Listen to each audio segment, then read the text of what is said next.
Olá, eu sou a Deise Francine Graif, acadêmica do quinto ano de farmácia da Universidade Estadual do Oeste do Paraná, e eu vou apresentar o artigo sobre a evolução dos métodos quantitativos empregados para análise de plantas medicinais ao longo das edições da Farmacopeia Brasileira. Esse artigo foi escrito por Marina Cardoso Nemitz, Litier de Fátima Pick-Malman e Martin Stipp na Universidade Federal do Rio Grande do Sul e foi publicado em 31 de março de 2016. As plantas medicinais têm um uso muito tradicional, principalmente pelas pessoas mais idosas que utilizavam dessas plantas para prevenirem, aliviarem e curarem enfermidades. E caso essas plantas medicinais forem processadas e utilizadas de maneira adequada, elas têm um potencial fitoterápico. Então, a matéria-prima dos fitoterápicos são as plantas em si e também alguns derivados. Essa transformação de planta em medicamento é responsabilidade da indústria e ela precisa preservar a integridade química e farmacológica dos princípios ativos da planta e também garantir a constância da ação biológica e a segurança do uso, além de valorizar o potencial terapêutico. Então, a indústria ela é a principal responsável pela qualidade, segurança e eficácia desse medicamento feito a partir da planta. E existem alguns requisitos básicos que devem ser seguidos dentro da indústria, que é a aquisição de matéria-prima vegetal, o processo produtivo, o controle e a garantia das análises, o armazenamento adequado e a distribuição até chegar ao consumidor final. No Brasil, todas essas etapas elas são regidas pela Anvisa, que é a Agência Nacional de Vigilância Sanitária, a qual busca promover e proteger a saúde da população no país. Então, dentro da indústria, o setor do controle de qualidade é essencial para garantir que o medicamento tenha uma qualidade e uma eficácia correta. Como em toda indústria, a indústria de medicamentos também possui desafios que devem ser enfrentados, principalmente no controle de qualidade. Alguns desses desafios são a extração dos constituintes a partir de uma matriz complexa, porque as plantas possuem uma matriz complexa, a escolha da técnica quantitativa, também a falta de substâncias químicas de referência e a variação da composição química entre os lotes das plantas. Por isso, é imprescindível que exista a padronização de todas as etapas, o aprimoramento contínuo dos métodos analíticos e que siga à risca a farmacopeia brasileira. Então, a farmacopeia brasileira é o código oficial do farmacêutico. Nela possui especificações inclusive de qualidade, que são regidas por monografias, especificações técnicas gerais, e são essenciais para a rotina do laboratório de controle de qualidade em uma indústria. Até 7 de setembro de 1822, vigorava no Brasil a mesma farmacopeia que era de domínio de Portugal. E em 1851, então, através do Decreto 828, estabeleceu-se o Códex Francês como farmacopeia oficial do Brasil. Em 4 de novembro de 1926, pelo decreto de 17.509, foi aprovada a Farmacopeia Brasileira, a primeira edição, que foi de autoridade do farmacêutico Rodolfo Albino Dias da Silva.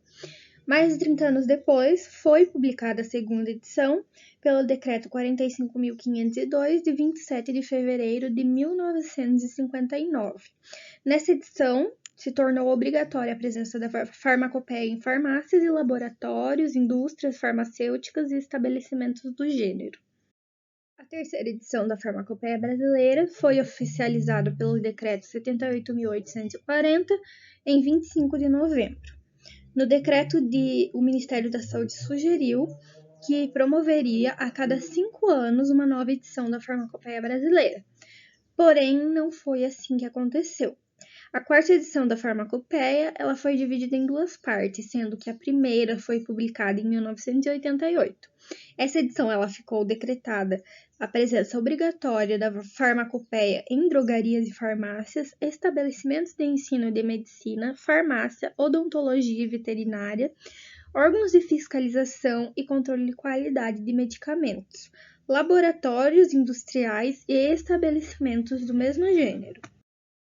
A quinta edição, que vigorava até 2019, da Farmacopeia, ela foi aprovada pela RDC 49, de 23 de novembro de 2010, que por sua vez possuiu 176 métodos gerais e 599 monografias, das quais 277 eram insumos farmacêuticos, 210 especialidades, 57 plantas medicinais e derivados, 6 correlatos, 30 produtos biológicos e 19 hemocomponentes e hemoderivados.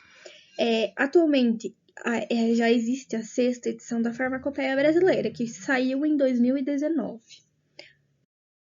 Então, o setor de controle de qualidade em uma indústria ele é responsável pelas análises realizadas em todas as matérias-primas, produtos e procedimentos até chegar ao produto final.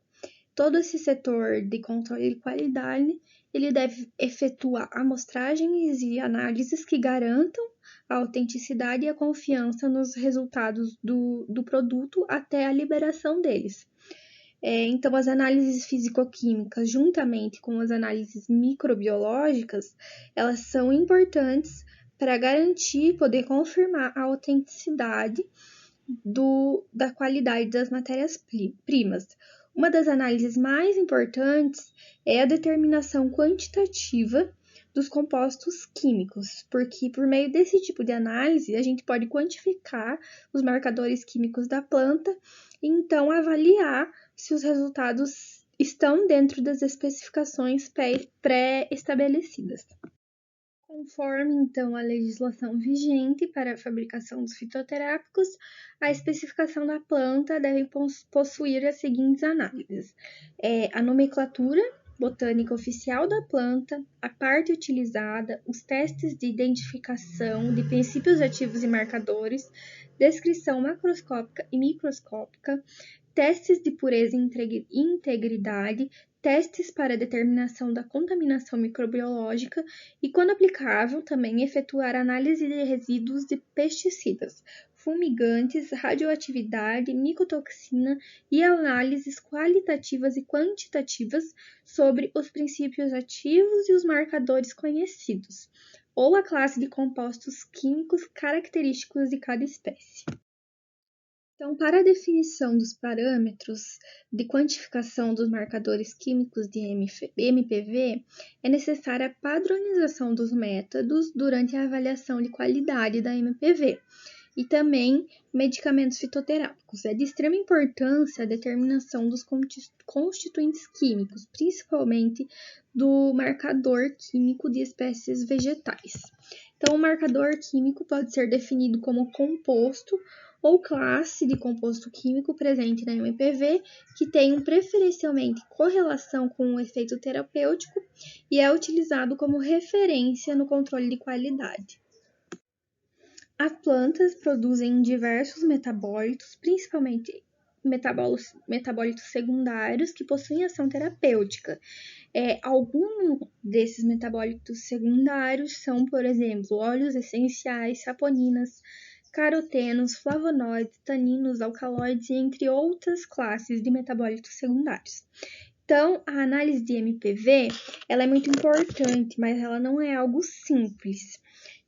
Porque as plantas elas possuem uma composição, uma estrutura muito complexa e diversa também.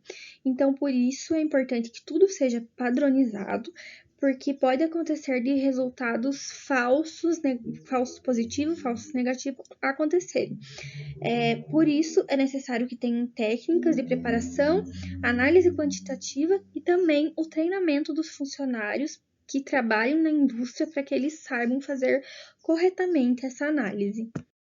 As técnicas utilizadas para a análise quantitativa dos marcadores químicos vegetais ao longo de todas as edições da Farmacopeia Brasileira Elas são baseadas em métodos gravimétricos, titulométricos e espectrofotométricos, assim como métodos mais sensíveis e também específicos, como, por exemplo, técnicas cromatográficas, onde a cromatografia líquida é empregada para compostos não voláteis e a cromatografia gasosa para voláteis. Então, algumas plantas, elas possuem características próprias e elas podem ser determinadas para comprovação da autenticidade da planta, sendo mensuráveis por meio desses ensaios que são classificados na Farmacopeia Brasileira como métodos de farmacognosia. Até a terceira edição da Farmacopeia Brasileira, esses testes estavam classificados como os testes de análise quantitativa de compostos para algumas monografias de plantas medicinais, mas a partir da quarta edição, eles foram classificados como ensaios diferenciados, estando em um intermédio de ensaios de pureza e quantificação. Esse artigo, então, relata um levantamento que é efetuado nos métodos de análise quantitativa de marcadores químicos de plantas citadas durante as edições da Farmacopeia Brasileira. Então, os métodos de análise quantitativa, eles possuem um grupo de substâncias químicas ou de compostos específicos. Durante as buscas das monografias, foi observado que, em muitos casos, uma mesma monografia de planta apresenta mais de um tipo de análise, pois algumas das plantas podem possuir mais de um grupo de compostos para serem seus marcadores químicos. Na Farmacopeia Brasileira 1, publicada em 1926, foi encontrado um total de 247 monografias para plantas, das quais 40 apresentaram análises quantitativas correspondendo a um valor percentual de 16,19%. Destas, 42% correspondem à técnica de volumetria, 37% à gravimetria, 2,5% ao método semi-quantitativo e 17,5% corresponde à determinação de óleo volátil. Pode então certificar-se que 80% dos métodos de quantificação de marcadores de plantas da primeira edição se basearam na volumetria e gravimetria e são técnicas consideradas hoje em dia menos específicas do que na época que estavam dentro do contexto analítico.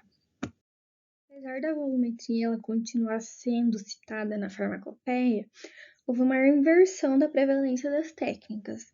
Os ensaios semi-quantitativos representaram 13% e foram citados como doseamento para compostos de plantas, barbatimão, amamelis, malte, quina vermelha e quina amarela. Porém, atualmente, eles são melhores enquadrados como os ensaios de identificação e não ensaios de quantificação. Na Farmacopeia 3, da edição 12, foram encontradas 22 monografias de plantas e 17 apresentaram análises quantitativas, correspondendo a 77%. Na terceira edição, a gente verificou que ocorreu um equilíbrio com relação às técnicas de volumetria, gravimetria e espectrofotometria, devido ao mesmo valor percentual observado para as três técnicas. Em comparação com a segunda edição, a espectrofotometria apresentou um avanço considerável, de 2,77% para 23,53%. Na Farmacopeia de quarta edição, foram encontradas 42 monografias de plantas. Destas, 40 apresentaram análises quantitativas, totalizando um valor percentual de 95%. Entre elas, 4 correspondiam a volumetria, 25% óleo volátil, 41% a espectrofotometria, 11% a cromatografia líquida e 17% a cromatografia gasosa. Na quinta edição, então, foram encontradas 48 monografias para plantas medicinais. 44 apresentaram análises quantitativas, totalizando um percentual de 91,66%. Dessas, 6,15% corresponderam a técnicas por volumetria, 20% a técnica de óleo volátil, 40% a espectrofotometria, 23% a cromatografia líquida e 10% a cromatografia gasosa. Na Farmacopeia Brasileira da quinta edição, os métodos semi-quantitativos e gravimétricos continuaram em ausência, e a prevalência maior ocorreu para análise de espectrofotometria. A cromatografia líquida, ela aumentou o percentual e a cromatografia gasosa diminuiu, quando em comparação com a quarta edição, né? Porém, esses fatos eles se relacionam com a saída de algumas cromatografias, com algumas monografias de espécies de marcadores voláteis. A partir da quarta edição, ocorreu a adição do uso de cromatografia, tanto a líquida como a gasosa, para a análise quantitativa. Então, é importante a gente ressaltar que as técnicas cromatográficas elas são consideradas técnicas mais seguras quanto aos resultados, porque elas são sensíveis e específicas. Assim, elas representam um avanço que acontece para análise de plantas presentes nas edições da Farmacopeia brasileira. Também é muito importante a gente ressaltar que o conceito de garantia de qualidade durante as análises de uma planta melhorou entre a primeira até a última edição, visto que o número das monografias contendo a determinação do teor dos marcadores químicos ele aumentou. Então, o fato ele é apresentado nessa figura, a qual contempla cada edição da farmacopeia, com o percentual de monografias que apresentam a análise. Então, aqui a gente pode visualizar que na primeira edição tinha um total de 16%, enquanto na última edição, até 2019, tinha um total de 91%. Assim, nós podemos considerar que as plantas medicinais elas são as principais matérias-primas para a produção dos fitoterápicos, para que elas possam ser utilizadas durante a fabricação dos medicamentos, existem diversos requisitos de controle de qualidade que devem ser cumpridos, e o setor do controle de qualidade na indústria é responsável por executar essas análises. Então, durante o processo analítico, existem várias técnicas para avaliação da qualidade da MPV, onde a análise quantitativa dos marcadores é uma etapa fundamental. Então, nesse cenário, é importante que as edições da Farmacopeia brasileira sempre busquem atualizar as suas técnicas analíticas, principalmente aquelas de quantificação, garantindo, então, as análises mais robustas com maior sensibilidade e especificidade. Segundo a RDC 49 de 2010, apenas as análises da quinta edição elas são válidas. Então, ao analisar os dados contidos na Farmacopeia brasileira, a gente observa uma tendência do aumento de análises quantitativas de planta entre as 5 edições. E considerando os avanços analíticos e o aperfeiçoamento, a fim de melhorar o controle de qualidade das matérias-primas, as próximas edições da Farmacopeia possivelmente vão ter técnicas mais confiáveis e práticas para a utilização e o dosamento dos marcadores químicos das plantas. Então, estão as referências utilizadas nesse trabalho e muito obrigada.